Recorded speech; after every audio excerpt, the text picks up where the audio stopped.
Okay, you heard it here first, potentially, but you are not balanced.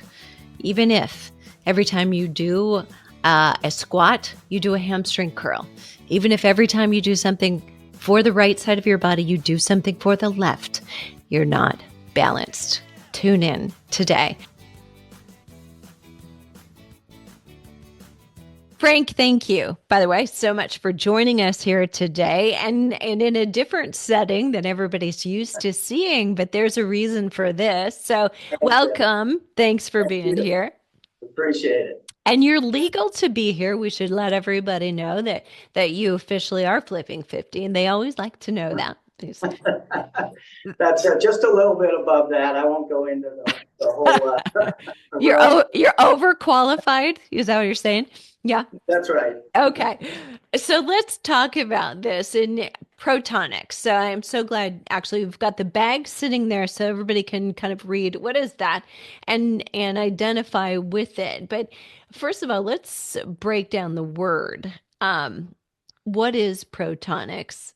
Well, protonics, the word was kind of developed by myself and Ron Ruska, a physical therapist I developed this with, kind of as like a programmed isotonics, because there's really like isotonics, isokinetics, isometrics, and this is really a different way of applying a resistance that could be applied throughout the range of motion, but there's no weights or there's no rubber bands or something to cause a subsequent contraction of other muscles, which is really the problem we really see when people start ending up right dominant, the problem that we're trying to solve with this device.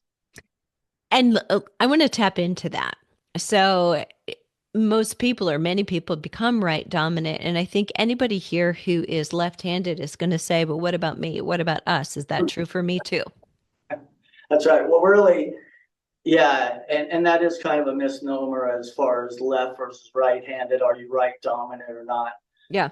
Right dominant in our mind and how it really works in fitness and in the medical side is really using the right side more than the left side. You become unbalanced as far as more to the right side, going through the right side. You start to have indications related to that, for instance, bursitis or knee bursitis, or basically overuse of the right side that could cause pain as far as that's concerned up and down the right side, because you're unbalanced because of what's going on the left side. And that's really the gist of everything. And we can kind of get into that some more if you'd like now or down the road. Well, and I want to do a little call to action for anybody who's listening. So we know, and Frank, this is, I'm sure you're no stranger to this, but this is kind of another layer for the audience here.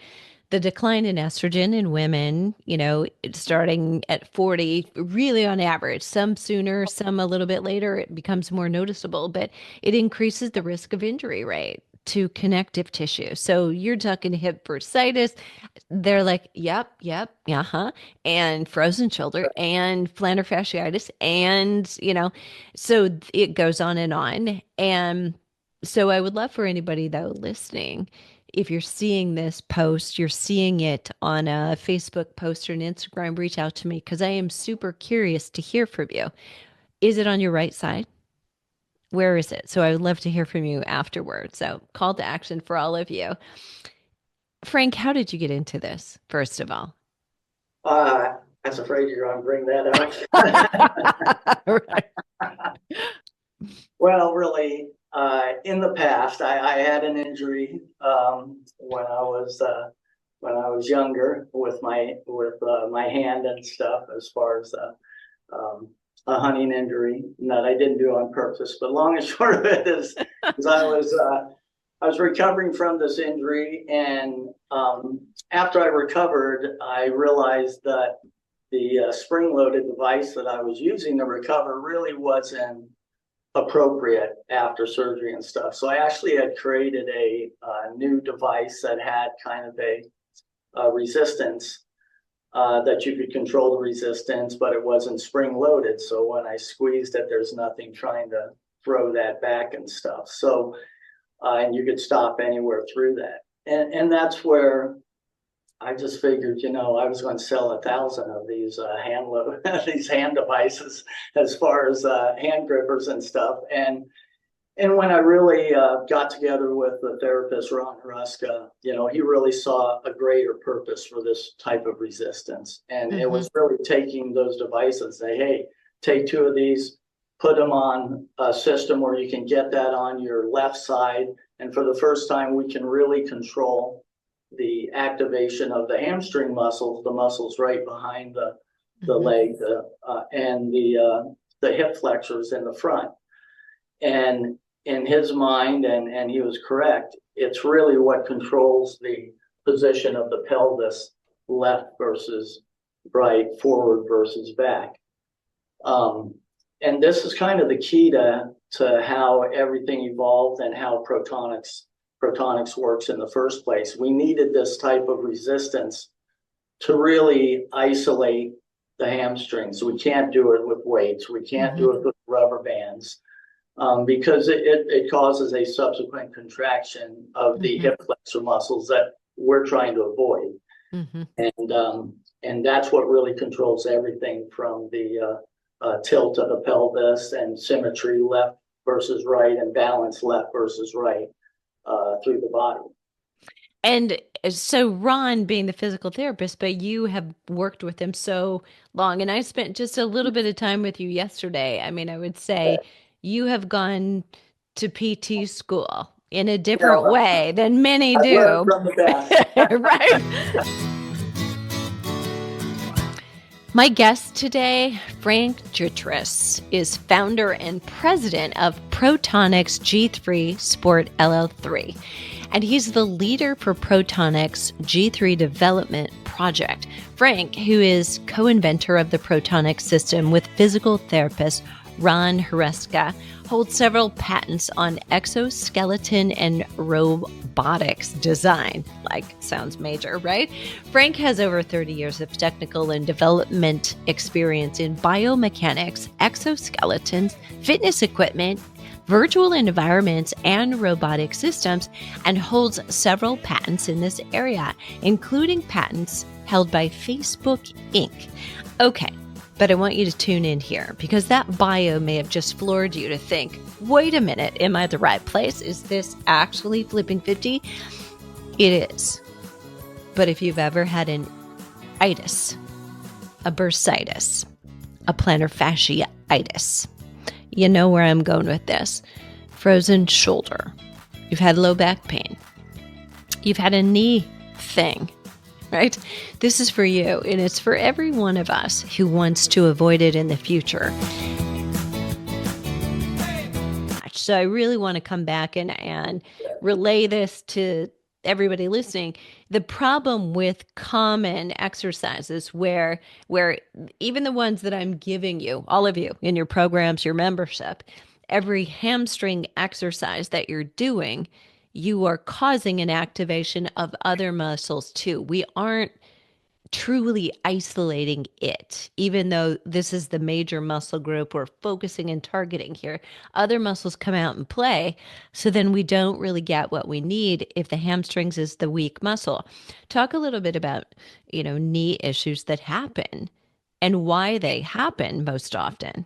Okay, so what we really have discovered is it is the hamstrings versus the hip flexors. So basically, you've got the hip flexors here in the front, you got the hamstrings in the back, and that's really controlling the tilt of this pelvis. And it controls it really on both sides. But the real issue is the left side. And that's because the way the organs are placed within the body really prevents this right side to tilt more than the left side. The left side is really always tilted more than the right. And when the left side starts to tilt, a number of things start to happen. The femur below that starts to rotate inward in relation to the knee or the patella or the kneecap, which appears to move out, but in relation, it's the femur that is rotated underneath that, which can cause knee pain. And that was really where we first started, because obviously it looks like a knee brace, but it's really not a knee brace. we'll go into that and stuff. But it's basically trying to activate the hamstrings versus the hip flexors and control that position. A few other things that really occur is when that pelvis is tilted forward, you have a hyperextended hamstring curled around that. Mm. And people are trying to stretch this hamstring that is hyperextended, and that's where you can actually tear the hamstring. Or if it's hyperextended and you turn wrong, you can tear that. Mm-hmm. So you have a hyperextended hamstring that is at its weakest point and able to be torn, and you have short and tonic hip flexors in the front that are just always activated. So the problem really comes where when people are starting to exercise, or they're just walking, or they're playing tennis, or they're working out, almost all this activity activates these hip flexors. And, you know, if you're to stand here and go like this, you don't even feel these muscles. But I guarantee if you put your knee back here and go like this, you'll feel something called the hamstring, which is really controlling the position of this pelvis itself. Mm-hmm. And so when you go out and you start working out, it's like, okay, I'm starting to work out. I'm starting to get this tilt. What's necessarily the problem with this? The problem is the left tilts more than the right. The left is the key to everything in the body. As the left starts to tilt and everything rotates up and down, you even get the spine rotating on L4 and L5 to the left. So you start to get pain up the spine if this is serious. You start to get pain in the hip as this tilts. You start to get pain all the way down into the knee. And this left side becomes what we really call dysfunctional. The right side becomes the overuse side. So what happens with most people is the right side will counter the pelvis can even go posterior, or at least it's posterior in relation to the left pelvis. And then everything rotates in a different manner through the right side. And you start to really push through the right side all the time. So you get more of a nagging pain on the right side. You could have a sharp pain on the left side. These same things are what cause someone not to perform as well. Mm-hmm. If you have a hyperextended hamstring and you have short and tonic hip flexors, you know, that's they are not at their optimum position to perform best. If you have rotated bones, you turn the wrong way, something could possibly, you know, snap at that point and stuff. Yeah, and I want to say this again, and I know I'm asking you to repeat yourself, but I think for a listener, you may not identify with this, but you're already in, potentially, if your pelvis is rotated in an non-ideal way, you're at that hyperextension in the hamstrings. You're there, and you may not realize it. So that's the challenge, is when we know we have a problem, that's a different situation. But most of the time we're causing these things. We're responsible for them because we don't know what we're doing. It's very unintentional. And so there's two layers here, really. You know, first of all, you're bringing this new education and light to what is our status, and then you've got the solution for it. So in part, you're probably like this is almost like back 20 or 30, 40 years when we had to educate people that you do need to exercise. This isn't for celebrities. We all need this.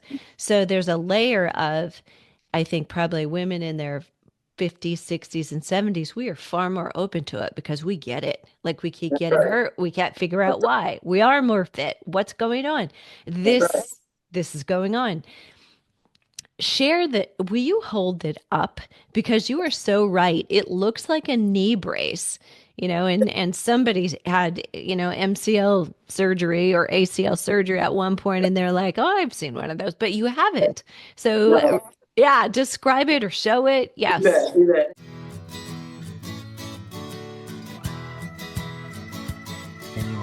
I'm Debra Atkinson. You're listening to Flipping 50.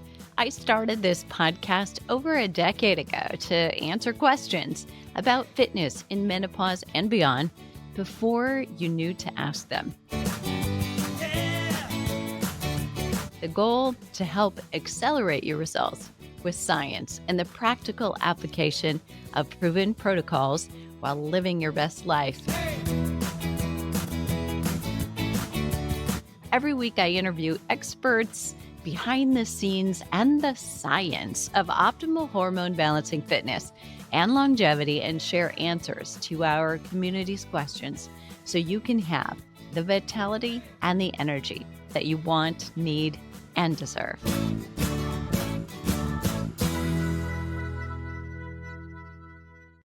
It first of all, it doesn't sound like it. We have in reverse, you do not have any resistance.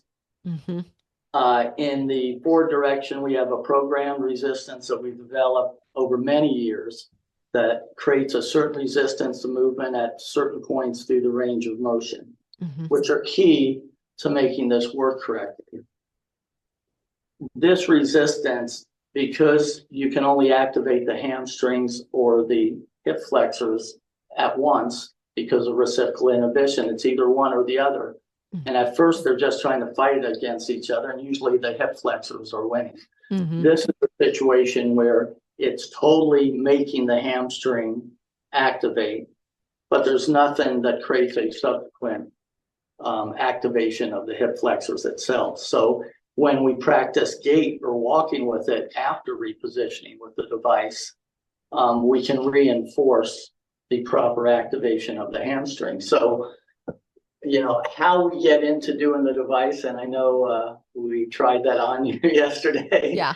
Debra, and you can kind of go into that a little bit and stuff. But the key is we really just got to do 3 simple exercises. You can get by with 2 of them just to reposition.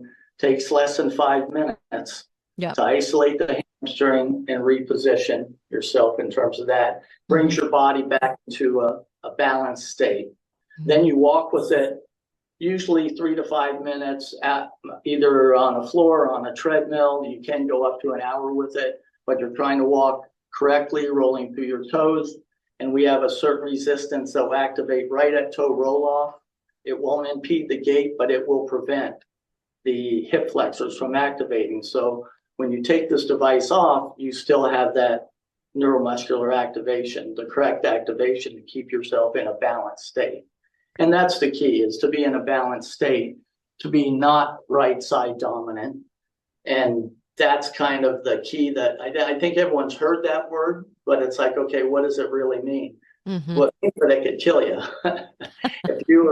That's where you could end up if you really don't address this situation. At first, it just might mean, hey, let's perform better. Let's be in a balanced state.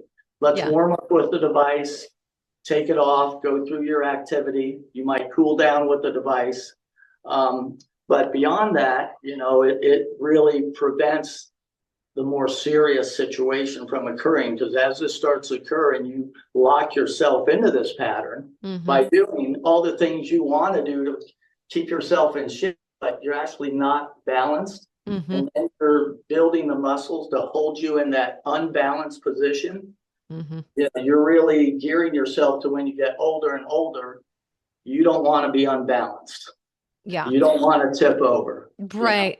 And that's exactly the beginning of the end. And you and I talked about this a little bit yesterday, that in a much more, I think, easily identifiable way, that I've always told our participants and our members that, we really need to look at if you're limping, you're compensating, and we put a balanced program on an already imbalanced or asymmetrical body, what we're doing is causing greater and greater asymmetry. So we can cause our own problem. But you're really talking about like a different layer of this and really down deep. But this is where, over time and as we get older, if it's one thing to change right now when you're 50 or when you're 60, while you're active and thriving and you're able to move around in the way you want to, it's going to be a different thing altogether to be in this status or a different worse status at 80. Your mind is not as pliable and plastic. That's right. Yeah, and I think you got a good point there, Deborah, as far as really trying to get ahead of this before you get to that point. I mean, Yeah. we have helped many people with this device because it really started in the medical side, more than 10 years ago, and it would have to have a prescription to use it and stuff. And we really needed to get this as a training device, a non-prescriptive device Mm-hmm. that people can really become balanced prior to having the real serious injuries and Mm-hmm. understand that really everything they're doing right now in life is trying to take them out of this balanced position. Mm-hmm. So to be able to warm up with something like this, cool down with it, ensure that you're in a balanced position all through life, yeah, that's going to prevent a lot more serious issues down the road. Mm-hmm. I want you to come back. So you're saying, like we're training neurally. So neural, by the way, everybody, Mhm. the brain, right? So when you put this on, what are you training? If you had to say, I've got a gun to your head, not to your hand, but to your head, I've got a gun to your head. Are you training your brain more? Are we training the hamstrings more? Or are they You're synonymous? training the brain to activate the hamstring. Yeah. So what's really going on when you start to lose this and you get out of this pattern is as this tilts forward and stuff, the hamstring is not activating through the brain. What starts activating more is the hip flexors. And you Mm-hmm. start to get into this more swing Mm-hmm. gait position, if you will, like, okay, let me go through this, let me move through the motion more using Mm-hmm. my hip flexors versus the hamstring.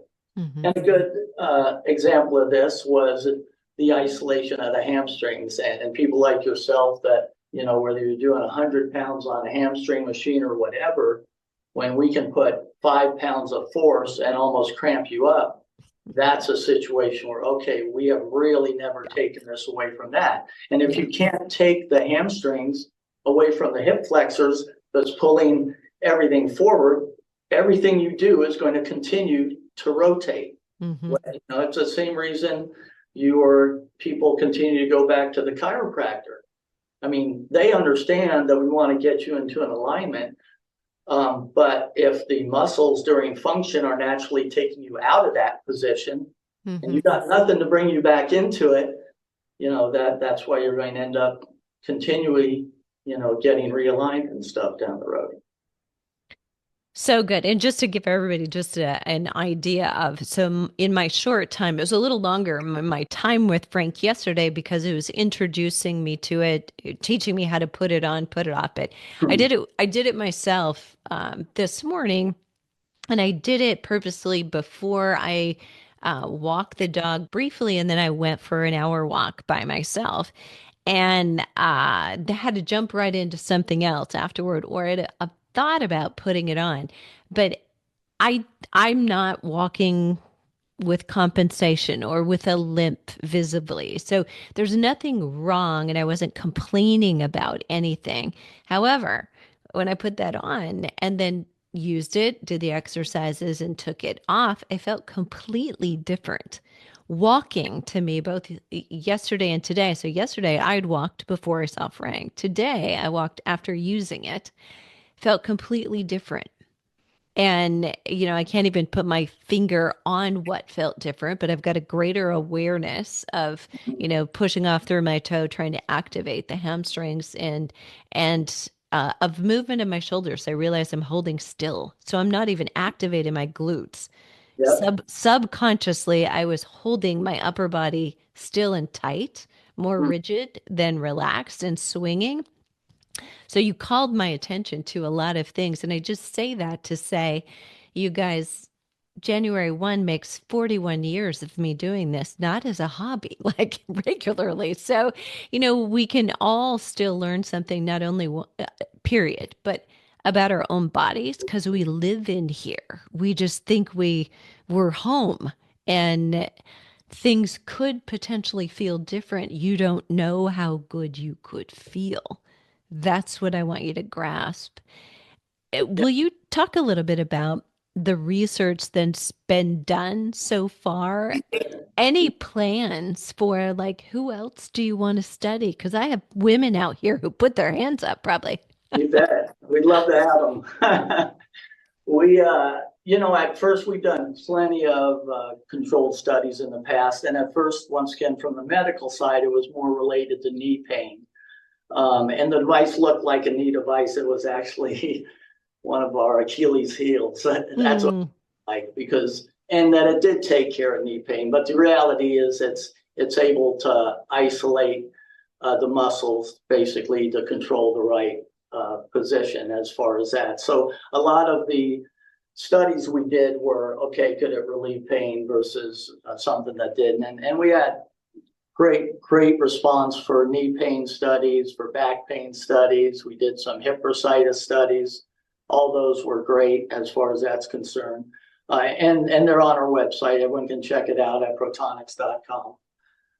We are now obviously getting into much more controlled studies just in the performance part because we do know everyone is starting biomechanically not balanced. And we did do some preliminary studies at Iowa State more than 5 years ago. Go And Cyclones. Yes. yeah, that's right. Your favorite college. This was purely coincidence, by the It way. was. It was.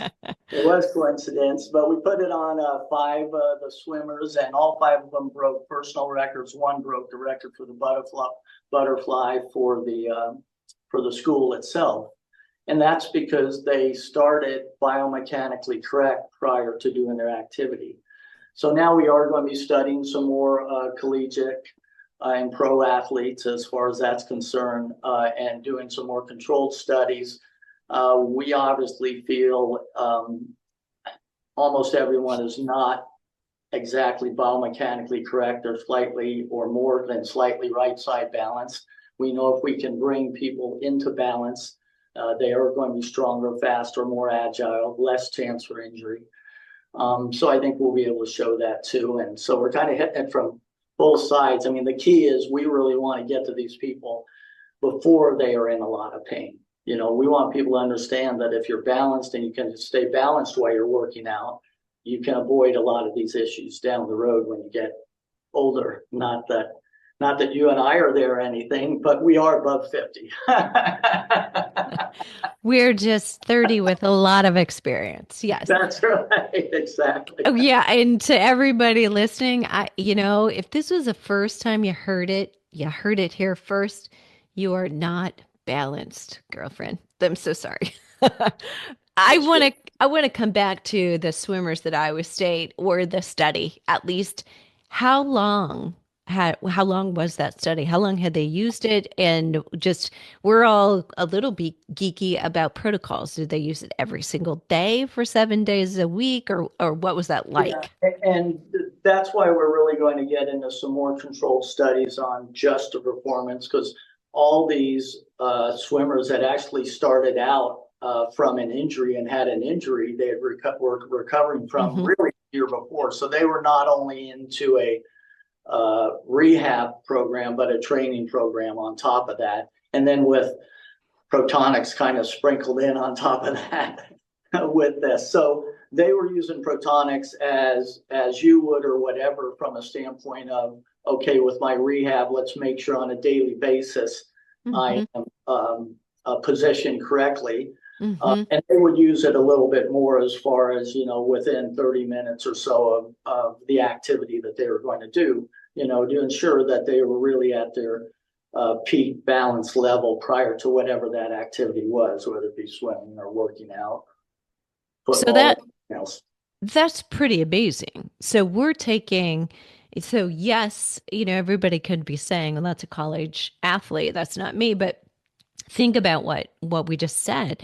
Mhm. This is a broken, injured collegiate athlete That's going right. going from they're not swimming, period. They're not doing their sport to breaking records.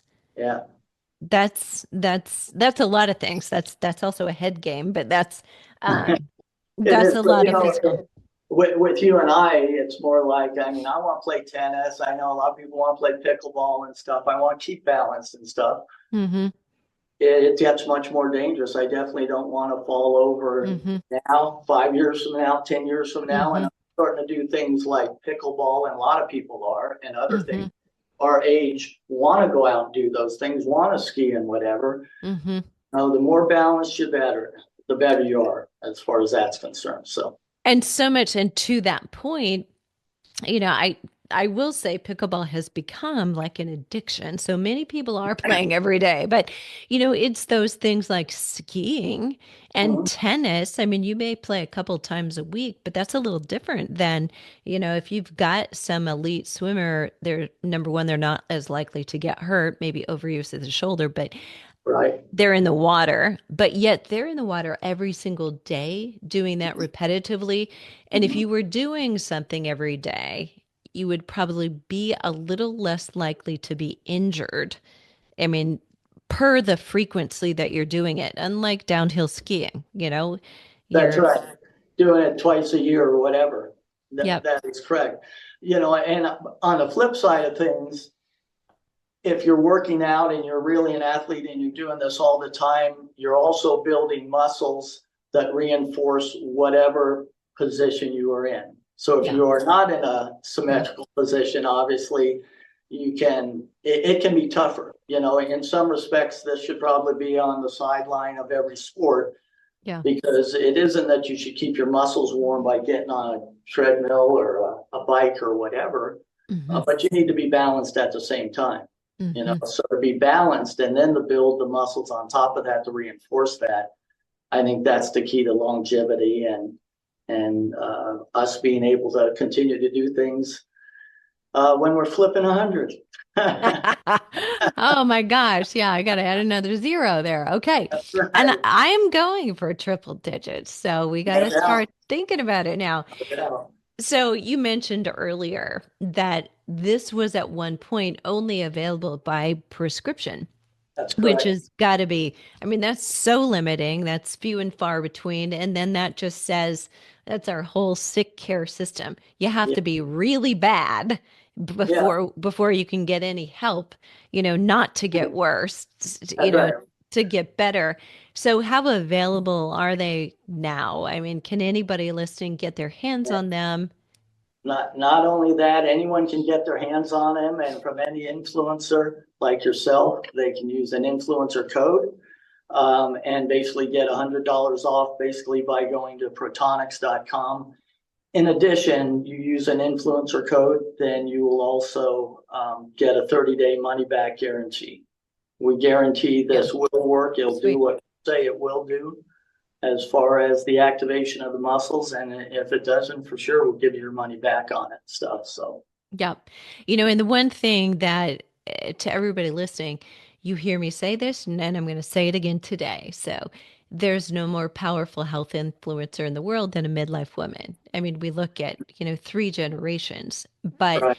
right within your own households, if not just you, younger kids, activating hamstrings in younger kids. I mean, could we prevent more high school athletes from getting injured in the first place, and or make it more readily available to them to go on and play in college, which is so many other dreams, you know, but it's also that very often we live in a household with somebody who maybe isn't as functional as you, either That's be, right. either because they didn't choose that lifestyle and all those changes, but they certainly are not wanting to choose pain, and that may be the first time we get motivated.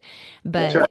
But so if I buy this, Frank, can I wear it? And then can somebody else in my household who is not 5'4" also use it? They could. Okay, okay. It is, technically the ones that we are putting out right now were developed for the person to initially adjust it for themselves.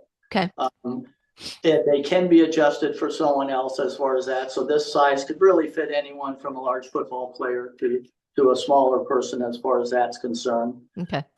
And yeah, once again, they can be adjusted. We would advise, if you really have other people in there, you might just want one for yourself because you will be or should be using it, at least on probably an every other day basis if you're going to be active. So everybody, we've got the links in the show notes. You'll learn more details about that $100 off and the 30-day guarantee. And, I got to say um, I think that speaks volumes into any product, that, they're willing to stand behind it and we want you to use it every day, 30 days. So number one, that is so sneaky smart because I see what you're doing there. Because if they use it every day so that they can guarantee they get a refund if they want one, they're actually going to be getting themselves results. So they won't want one. It's so smart. The thing is, we know it works. Yeah. Obviously, you got to do everything correctly to isolate the hamstrings, but the instructions are Yeah. there, and if you do that, you're going to be successful. So we're excited to get it out on the market.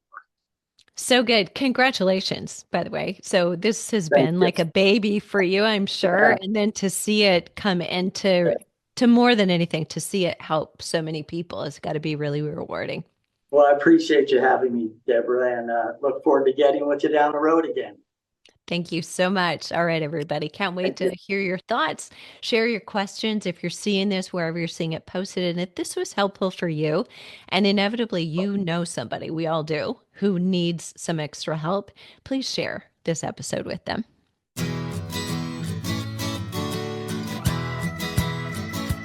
Thank you for listening. To listen to a decade of episodes and to get the show notes, visit flipping50.com, where you'll be able to find all the previous episodes. And I made it super easy to make the most of your listening time and get exactly what you want to listen to as top priority by getting the top 10 episodes in the areas you most care about.